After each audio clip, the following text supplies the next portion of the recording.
Assalamualaikum warahmatullahi wabarakatuh.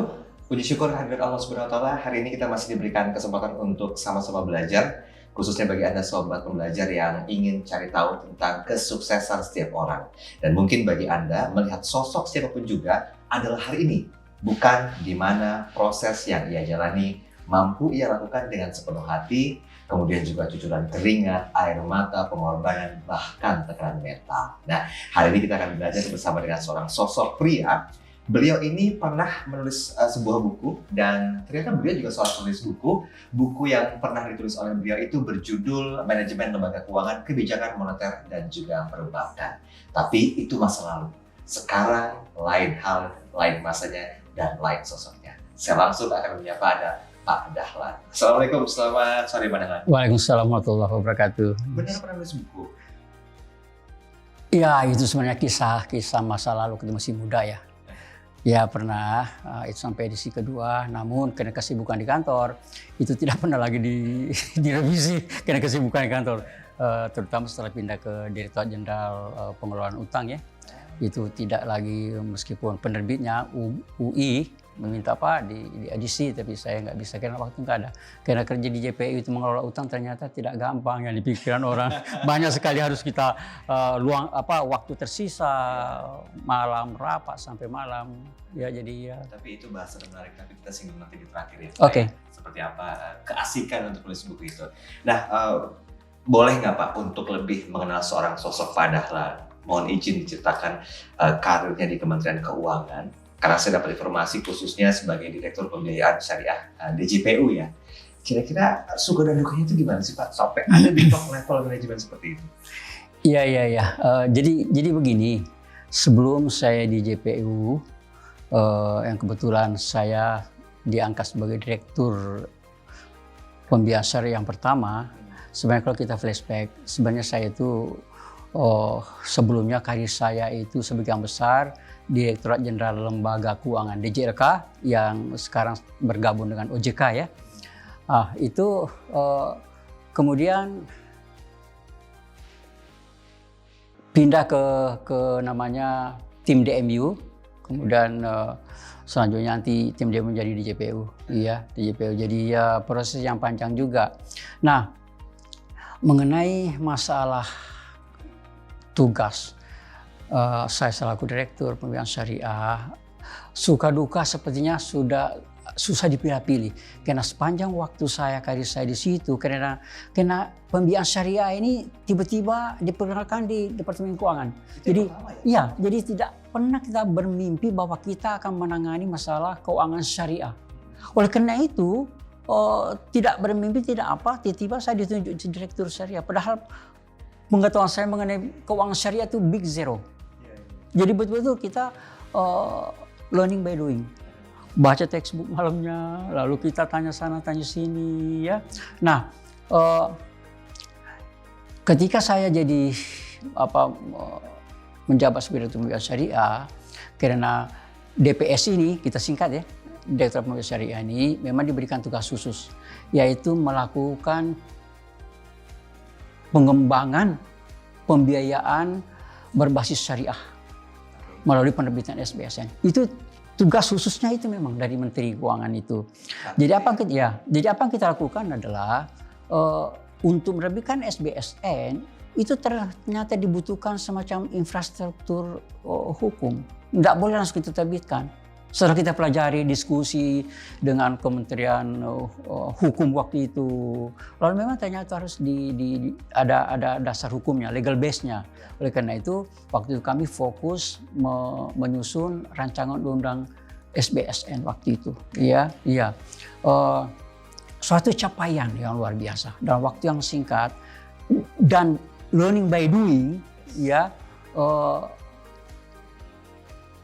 Draft rancangan undang-undang SBSN ini hanya selesai dan dibahas di DPR dalam waktu yang tidak terlalu lama. Ini satu rekor, kata anggota DPR ini satu rekor ini, karena cepat sekali diselesaikan. Karena memang komitmen bersama pemerintah dengan DPR untuk mengembangkan keuangan syariah, ya bukan suku saja, tapi keuangan syariah di Indonesia, sehingga cepat prosesnya dan semua fraksi mendukung.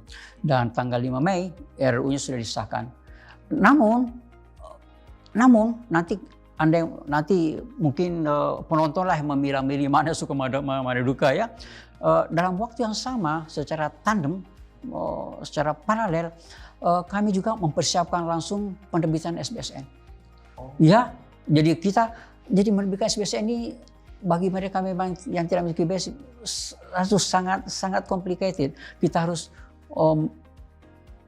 menggunakan akad.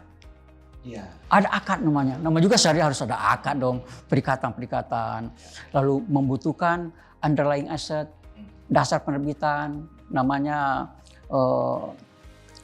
underlying asset, dan itu merupakan barang milik negara. Oleh karena itu juga waktu yang sama kami juga melakukan inventarisasi barang milik negara yang dapat kita lakukan untuk gunakan untuk underlying asset.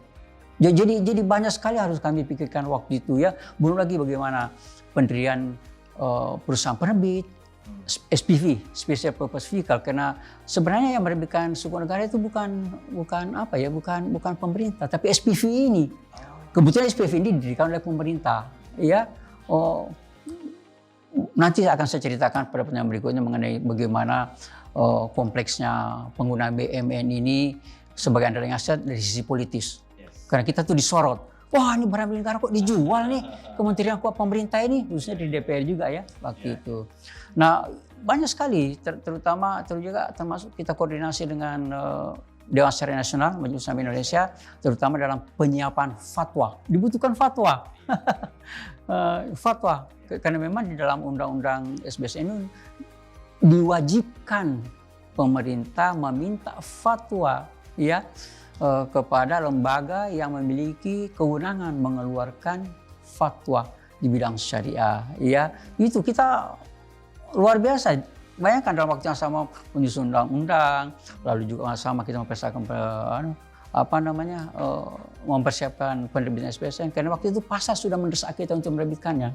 Di samping itu juga ya pemerintah memang sudah merasakan bahwa perlu dikembangkan lah ya keuangan syariah Indonesia. Oke, berarti bisa dikatakan bahwa ketika kita dipercayakan untuk menggarap sesuatu proyek, yang penting diterima dulu ya Pak. Jadi setelah itu nanti baru dipikirin gitu loh, ini prosesnya bagaimana dari A, B, C sampai dengan finalisasinya, termasuk mungkin tantangan dan juga peluang. Betul, ya. Wah, ini seru juga nih. Tantangannya adalah karena ini kan instrumen baru. Iya. Iya, kita di Indonesia belum mengenal waktu itu apa yang suku negara ini. Ya, iya. Jadi tantangan luar biasa. Kita berpikir nanti kalau kita terbitkan nanti ada yang beli nggak? Kalau misalnya laku, jangan-jangan harganya harganya mahal, artinya biayanya mahal, artinya pemerintah membayar kupon lebih tinggi, kan begitu kan? Ya, itu tantangan yang harus kita hadapi. Tantangan lainnya adalah bagaimana kita mencoba meyakinkan investor bahwa ini adalah instrumen yang dapat dijadikan sebagai investasi. Kira-kira begitu. Yang tantangan kita hadapi ya itu tadi, berbagai macam masalah yang kita lakukan, ya kita menerbitkan tapi kita undang-undang belum ada, sehingga undang-undang harus ada, ya kan ya. Jadi kalau peluang, kita yakin sekali dari pasar domestik saja sebenarnya kita sepakat bahwa Indonesia adalah negara yang berpenduduk Muslim terbesar di dunia. Itu satu potensi kan itu. Oleh karena itu kita yakin sekali bahwa kita kan bukan negara Islam ya, negara berpenduduk Muslim yang terbesar di dunia, itu salah satu modal. Kedua adalah kita yakini bahwa instrumen ini nanti akan diterbitkan secara berkesinambungan. Karena kebutuhan pemerintah untuk pembiayaan APBN selain dari surat utang negara, obligasi negara, juga ini kan menjadi alternatif untuk sumber pembiayaan. Jadi ada semacam kontinuitas pasar, karena investor itu sangat membutuhkan kontinuitas pasar, tersedianya investasi. Pak, seingat saya itu di tanggal 7 Mei 2008 ya? Betul. Kalau tidak salah. Ya. itu kan diterbitkan Undang-Undang Nomor 13 Betul. tahun 2008 tentang SBSN. Iya. Itu ada keterkaitannya. Boleh cerita prosesnya seperti apa Pak? Sehingga terbit Undang-Undang 19 itu. Iya. Jadi kan begini. Jadi jauh sebelumnya sebenarnya ketika kita masih DJPU ini masih embrionya adalah Pusat Manajemen Obligasi Negara namanya. Tadinya dia dari tim DMU kemudian menjadi Pusat Negara. Kita tuh memang didatangi oleh investor, terutama investor global, meminta supaya pemerintah menerbitkan namanya sovereign paper. Sovereign paper. Artinya surat berharga yang diterbitkan oleh pemerintah berdasarkan syariah. Karena kita yakin bahwa dana-dana di luar banyak, terutama dana-dana dari Timur Tengah, ya Timur Tengah. Ketika waktu itu kan ada oil boom ya, sehingga kelebihan likuiditas khususnya di Timur Tengah. Nah ini mencari outlet investasi. Kemudian kalau Anda ingat 9/11 Amerika, itu kan banyak dana-dana yang banyak dana Timur Tengah dipindahkan dari Amerika dalam mencari new home, mencari rumah baru untuk investasi. Nah ini kita mau tapping sumber dana ini. Makanya karena itu kita berpikir juga kelihatannya memang harus segera kita terbitkan ini. Belum lagi tentu sekarang tadi pembiayaan alternatif pembiayaan defisit APBN, ya. Kira-kira begitu backgroundnya. Di samping itu juga memang kita merasa bahwa keuangan syariah memang perlu dikembangkan di Indonesia karena kita jangan sampai ketinggalan dengan negara yang penduduknya minoritas Islam itu bahkan menjadi pusat keuangan syariah, menjadi namanya International Islamic Hub, Islamic Finance Hub. Sebutkan London. Kalau Bahrain negara Islam wajar dia menjadi pusat keuangan syariah dunia kan. Hong Kong, Singapura, KL, oke deh KL memang negara Islam. Nah ini menjadi itu kok Indonesia tidak. Tapi intinya itu adalah kita berasa bahwa ada kebutuhan investor untuk jenis instrumen syariah itu. Jadi urgensinya untuk kebutuhan dari para investor tersebut gitu ya. Ya dan juga alternatif pembiayaan. Berapa lama itu prosesnya APBN. Pak? Proses pembentukannya berapa lama? Memakan waktu juga cukup lama atau alot nggak kira-kira? Rancang undang-undang SBSN. Iya. Cepat sekali. Kita mungkin ajukan awal 2008, bulan Mei sudah diketok palu oleh paripurna DPR. Makanya salah satu anggota DPR yang sekarang sudah jadi gubernur Sul itu mengatakan padahal ini katanya rancang undang-undang ini paling cepat selesai ini katanya karena komitmen. Kita sangat bersyukur di DPR terutama ya. Ada kemudian ketua komisi apa gitu dan itu non muslim akan tidak dukung sekali bahkan padahal maju terus ya ini luar biasa saya bilang itu non muslim tapi dia mendorong kita untuk segera menyelesaikan rancangan undang-undang ini ya itu sebentar Bapak tadi mengatakan pentingnya fatwa. Iya. Jadi kan kalau diurutkan berarti kan Iya. terbitnya undang-undang SBSN, DSN MUI kan menerbitkan fatwa nomor 69 ya, Iya. ya. Itu tahun 2008. Betul. Boleh kasih sedikit gambaran nggak Pak bentuk kolaborasi dengan Kementerian Keuangan saat itu dengan DSN MUI dalam penerbitan fatwa itu? Exactly. Jadi kita kembali ke undang-undang SBSN, bukan RUU lagi sekarang sudah menjadi undang-undang SBSN. Di dalam pasal 25, saya masih ingat loh ini. Pasal 25 karena saya terkesan banget. Karena ini atas permintaan dari Kiai Haji Ma'ruf Amin, Pak Wapres, supaya ada secara eksplisit disebutkan peran fatwa di dalam undang-undang. Sehingga dibuatlah dalam pasal 25 dia katakan dalam pasal ini bahwa dalam hal pemerintah menerbitkan surat berharga syariah negara wajib, bukan tanda kutip, tapi wajib meminta fatwa dari lembaga yang memiliki kewenangan mengeluarkan fatwa di bidang syariah dalam rangka penerbitan SBSN. Memang kita tidak sebutkan langsung MUI dulu Pak Ma'ruf Amin meminta padahal ini kenapa nggak langsung sebut MUI DSN aja? Saya bilang Pak Kiai waktu itu belum Wapres kan? Pak Kiai dari pertimbangan tim Pak mengatakan begini, bahwa kalau kita langsung sebut nomenklaturnya Majelis Ulama Indonesia DSN, suatu ketika Pak DSN atau Majelis Ulama merubah nama Dewan Syariah Nasional menjadi Dewan apa begitu, meskipun dalam konteks syariah, tapi bukan nama itu lagi, itu sudah tidak valid lagi. Karena jelas-jelas kalau disebutkan namanya Dewan Syariah Nasional Majelis Ulama Indonesia, terpaksa kita harus merubah undang-undang Pak.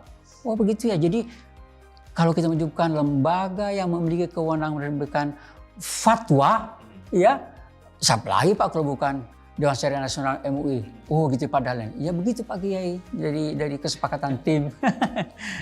Berarti di tahun yang sama 2008 sukses ya menerbitkan SBSN ya, pemerintah ya. Untuk pertama kali itu berarti ya Pak Dahlan? Pertama kali bulan Agustus 2008. Berarti right after disahkan RUU ini, 3 bulan kemudian go. Kenapa? Seperti kata tadi, dalam waktu yang sama kami menyusun RUU SBSN, kami juga sudah mempersiapkan langsung penerbitan SBSN. Yang saya katakan tadi, inventarisasi barang milik negara, mempelajari akad yang akan digunakan dalam penerbitan SBSN. Jadi sudah well prepared semua, makanya 3 bulan kita langsung terbitkan. Kita bongkar dapurnya. Berarti kan fitur produknya kan ada ya saat itu ya? Oh iya, iya. Iya. Jadi begini, ketika kita menerbitkan SBSN ini, kita memang harus mengkaji kira-kira fitur-fitur SBSN mana yang kira-kira disukai investor. Istilah kayaknya itu adalah investor friendly. Friendly atau market friendly. Oleh karena itu mulai dari kita akad mana kira-kira yang paling disukai. Kita lihat di luar negeri. Oh, akad ijarah. Oh, akad ijarah. Ya. Istilah aslinya itu ijarah al-muntahiyah bitamlik. Pasti kamu nggak bisa ngulang tuh. Muntahiyah bitamlik. Itu istilah dari Pak Kiai Ma'ruf itu ya. Ini masih di internal ya berarti? Iya waktu itu. Jadi kita ciptakan fitur-fitur yang memang saya katakan tadi investor friendly, termasuk jangka waktunya, tenornya. Kita tidak bisa ujuk-ujuk menerbitkan SBSN 10 tahun, 15 tahun, enggak. Kita lakukan market survey, market research, ya. Kita lakukan itu, market intelligence. Kita bisa, teman-teman kita pelaku pasar, apakah orang bank, orang asuransi, pelaku pasar lah, pasar keuangan syariah yang berpotensi sebagai investor kita. Pak, kira-kira prefer ke zona tenor berapa? Wah, jangan panjang-panjang Pak Dahlan. Apalagi kan instrumen Bapak instrumen baru, kita belum tahu bagaimana. Jadi kira-kira berapa? Oh, sekian tahun. Kita telepon lagi, Pak bagaimana? Aku sih kalau mau suku saya nggak mau lebih dari sekian tahun Pak. Ya, para pemerintah kan lebih menyukai lebih panjang lebih baik. Karena kan kewajiban pembayaran kan panjang. Akhirnya kita mendapatkan angka 7 tahun dan 10 tahun. Jadi kita terbitkan 2 tranches. 2 tranches artinya 2 seri. Satu namanya IFR 001, ijarah fixed rate 001 itu 7 tahun dan IFR 002 itu 10 tahun. Iya, kira-kira begitu. Lalu nanti juga kita juga melihat kita menggunakan underlying aset apa ya? Yang paling dekat adalah barang milik negara, karena nggak mungkin kita menggunakan proyek waktu itu masih sangat jauh lah pemikiran kita ke sana. Lalu green suku masih jauh, baru akhir-akhir aja kan kita pikirkan ke sana, sehingga kita BUMN. Nah sekarang BUMN siapa yang kita pakai? Udah paling gampang BUMN Kementerian Keuangan saja deh, lebih gampang, tidak mengurangi birokrasi. Iya, jadi kira gitu kita rancang begitu fiturnya, kira-kira jadi tidak ujuk ijarah, kita lihat. Bisa saja mudarabah, musyarakah, tapi tidak market friendly dan sulit menstrukturnya kalau mudarabah musyarakah, karena kalau Anda terlibat dalam keuangan syariah, yang saya sebutkan tadi itu memiliki spesifikasi sendiri, mudharabah, musyaraka, ya dan sebagainya. Jadi kira-kira 65 sejarah. Oke, berarti masih dalam proses penggodokan sebelum Iya. publik mengetahuinya. Betul. Kan? Nah ini kan tahapannya masih panjang. Iya. Pak, dengan, ada cara yang mungkin dilakukan secara internal Hmm. untuk memberikan satu bentuk edukasi. Pertama kali masih ingat nggak Pak? Bagaimana edukasinya kepada publik melakukan Iya. sosialisasi dari produk SBSN yang pertama ya? Iya. Khususnya kepada masyarakat dan industri masyarakat pada saat pertama kali SN ini keluar. Ya, oke. Jadi begini, ketika kita menerbitkan SBSN pertama, kita memang sudah memiliki suatu perencanaan, suatu jadwal untuk melakukan sosialisasi dalam rangka edukasi dan literasi. Ya. Karena salah satu kendala untuk mengembangkan suku negara adalah perlunya adanya pembelajaran, ya, edukasi kepada masyarakat. Ini loh yang namanya suku negara, diterbitkan oleh misalnya pemerintah, bukan dalam bentuk ini, bukan utang sebenarnya itu suku negara itu. Kira-kira itu harus ada perjanjian antara investor dan pemerintah, ya kan? Ada perjanjiannya, meskipun itu diwakili oleh SPV tadi atau perusahaan penerbit. Jadi kita mungkin basically kita lakukan sosialisasi kepada masyarakat dalam pengertian kepada masyarakat akademisi, kepada masyarakat tokoh-tokoh agama, tokoh-tokoh masyarakat, dan kita itu door to door, artinya kota ke kota, ya kota ke kota, dan kami bahkan masuk ke kampus. Kita punya produk edukasi namanya suku go to kampus. Jadi ya target kita adalah akademisi. Kita berharap bahwa akademisi ini memiliki basic background knowledge mengenai suku negara, kemudian dia ditularkan kepada mahasiswanya. Influencer ya, istilah kerennya influencer ya, bukan buzzer ya. Bukan buzzer ya. Oh itu era masih 3 tahun ke depan lagi. Iya. Masih panjang. Gitu ya. Kira begitu ya. Kemudian, ini kan berarti kan bentuk sosialisasi, edukasi dilakukan di tingkat akademis dulu ya. Jadi para mahasiswa-mahasiswi, iya, dosen-dosen semua dikasih tahu. Nah, untuk turun ke Batam gimana? Jadi setelah itu kita ke ibu kota provinsi, ke ibu kota kabupaten. Saya katakan door to door. Jadi kita lakukan sosialisasi. Kalau memang itu misalnya kita lakukan di hotel, ya di hotel kita undang semua tokoh-tokoh masyarakat itu, tokoh agama, basically atau tokoh agama inilah ya Islam ya yang kira-kira itu nanti mereka kita lakukan tanya jawab yang cukup ini juga cukup seru juga karena mereka mempertanyakan mengenai konsep syariah suku negara ini. Mereka mengatakan Pak Dahlan itu tidak syari itu. Wah, masih ada kontranya. Loh, tidak syari Pak Dahlan karena Bapak menggunakan aset milik negara nanti bla bla bla bla. Waduh. Kalau saya terpojok saya katakan, Pak, mohon maaf, saya ini bukan di pesantren. Jadi kalau Bapak bicara hadis dan sebagainya, saya terus tidak basic. Tapi yang jelas saya hanya memegang itu Pak, suku negara itu sudah mendapatkan fatwa dan pernyataan kesesuaian dengan prinsip syariah dari lembaga yang berwenang yaitu Dewan Syariah Nasional Majelis Ulama. Jadi itu Pak sudah clean Pak. Jadi itu. Saya baru nyambung Pak, ternyata dikuatkan dulu secara fondasinya. Exactly, iya. Untuk diedukasi. Exactly. Iya. Jadi kalau saya sudah pojok, saya undang ahlinya juga. Pernah sekali saya undang Profesor Nazaruddin Umar. Pak, temani dong saya Pak sosialisasi. Kenapa? Pertanyaannya susah-susah jawabnya. Ayo, begitu ada pertanyaan, saya serahkan. Baiklah, begitu saya serahkan kepada ahlinya saja deh menjawabnya bagaimana aspek syariahnya bagaimana gitu. Kalau Anda mesti bertentangan bahwa ini tidak syariah compliance karena ada alasan-alasan ini. Saya serahkan kepada Profesor Nazaruddin. Silakan Profesor, saya bilang aman saya. Pemain aman dia. Iya. Pak, sekarang tahun 2021 pasti udah berapa tahun berjalan ini? Kita kan terbitkan tahun 2008 ya. Jadi cukup lama. Kita sekarang sudah serinya sudah banyak sekali serinya. Udah Saya sendiri nggak punya angka. Belasan tahun. Dengan jumlahnya saja sekarang sudah 1.500 triliun. Bayangkan. Mau saya bocorin nggak jumlahnya berapa? Berapa? 1.835 triliun rupiah. Waduh, Itu di awal Agustus loh. itu total penerbitan ya? Ya, Oke. itu di awal Tapi Agustus, Pak. outstandingnya 1.500 ya? 1.100. Iya gitu ya. Oh gitu ya. Malum lah, saya kan 7 tahun pensiun.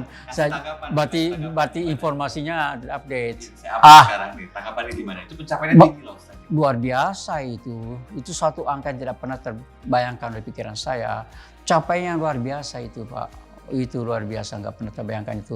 Nah, dengan capaian seperti ini, menurut hemat saya, ini momen ini harus dijaga, dengan cara adalah pemerintah harus betul-betul memperhatikan appetite selera ya, selera pasar. Jadi jangan kita hanya one way, kita terbitkan lalu terserah investor. Kita harus melihat appetite pasar bagaimana, ya. Iya betul, bermain. Jangan hanya misalnya ijarah terus, atau misalnya jangan underlying BUMN saja terus. Ya kita harus ada variasi. Alhamdulillah sekarang kan sudah ada green suku, ada wakaf suku, ada project financing suku, udah berkembang semakin banyak. Nah ini harus dilihat lagi, apalagi kira-kira yang itu. Kedua adalah momen yang sangat baik ini harus ditentukan dengan menjaga rating, ya khususnya untuk pasar global ya. Pasar global itu membutuhkan rating, sovereign rating. Itu ratingnya harus dijaga, jangan sampai turun ke bawah. Sekarang kan rating kita itu dari S&P, Standard & Poor's itu kita masih triple B dan itu cukup bagus triple B ya. Artinya untuk mencapai untuk single A, double A, triple A memang agak lama ya. Saya rasa itu. Yang lainnya adalah harus menjaga kontinuitas penerbitan. Ya, kontinuitas penerbitan. Lalu kaitannya lagi itu adalah calendar of issuance.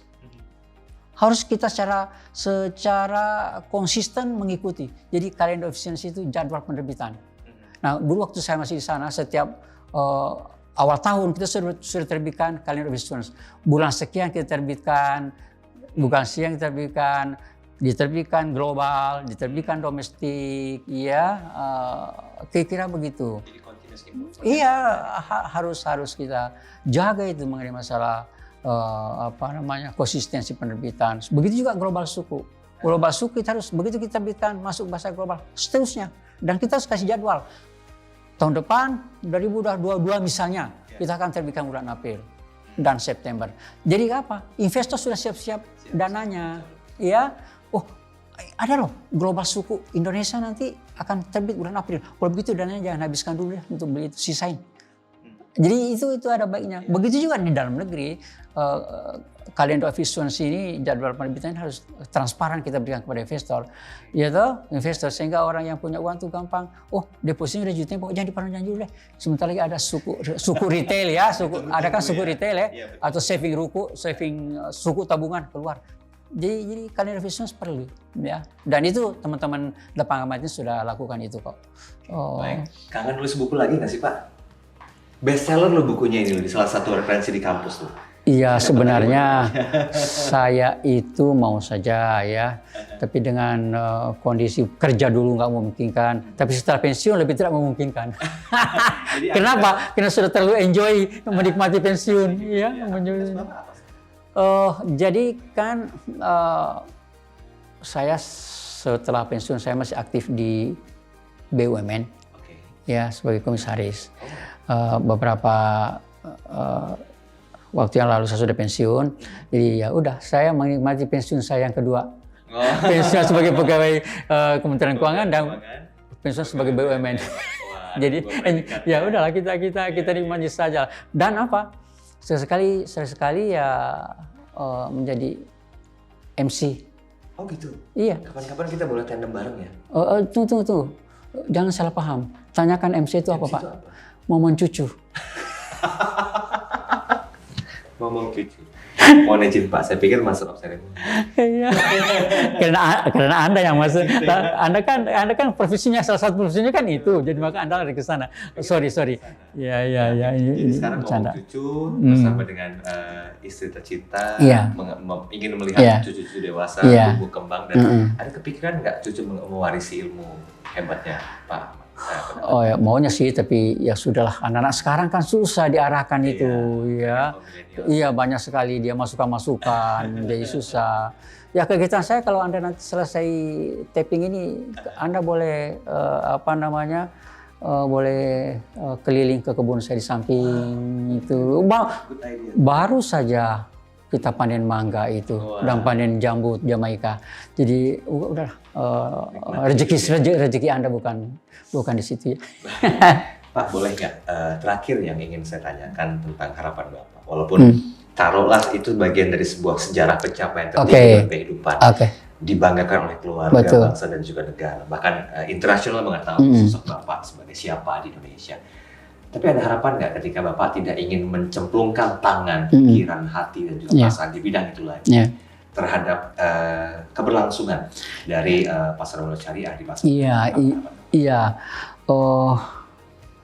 Kira-kira ya yang ada dalam pikiran saya itu bahwa saya itu someday in the future ketika Anda berbicara mengenai Islamic finance atau ekonomi syariah lebih luas lagi ya.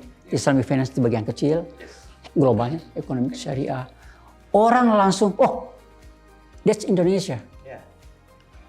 Saya memimpi begitu. Begitu yang berbicara mengenai keuangan syariah, ekonomi syariah, oh Indonesia. Ya, kira-kira begitu. Jadi at least mungkin tahap pertama kita harus berusaha menjadi, saya katakan tadi, International Islamic Finance Hub, pusat keuangan internasional. Dan kita bersyukur ya, pemerintah sekarang ini khususnya Bapak Presiden itu kalau tidak salah dalam pidatonya pernah menyebutkan, mencanangkan bahwa Indonesia akan menjadi negara ekonomi syariah terbesar. Oleh karena itu sekarang ini sedang, aku nggak tahu progresnya gimana, tapi sudah mulai diinisiasi untuk menyusun rancangan undang-undang ekonomi syariah. Kalau itu jadi, Masya Allah, dahsyat. Dampaknya pasti, ya. Kira-kira begitu, itu harapan atau mimpi saya ke depan ya. Sobat Belajar, seperti yang sudah disampaikan oleh Pak Dahlan Siamat, memulai suatu aktivitas yang dilakukan dari hati, penuh dengan passion, kecintaan, itu akan menghasilkan dan juga membuahkan banyak sekali hal positif yang tidak pernah terpikirkan, itu menjadi role model, bahkan menjadi benchmark untuk aktivitas tersebut. Pak Dahlan Siamat sudah merasakannya, sudah melalui semua tahapan prosesnya. Beliau berpesan agar tidak hanya menjadi sebuah sejarah saja, tapi lanjutkan perjuangan ini agar produk keuangan syariah itu mampu menjadikan Indonesia sebagai negara benchmark terbesar yang ada di dunia ini untuk menjadi salah satu negara yang terkenal dengan ekonomi keuangan syariahnya. Pak Dahlan Siamat, terima kasih waktunya. Senang bisa ketemu, salam buat keluarga, sehat selalu. Terima kasih. Dan kita akan bahas buku. Di lain episode ya. Iya, terima kasih dan salam sehat. Jangan lupa ingat selalu jalankan protokol kesehatan, prokes. Sobat Belajar, saya Daniel Adam, pamit undur diri. Wabillahi taufiq wal hidayah. Wassalamualaikum warahmatullahi wabarakatuh.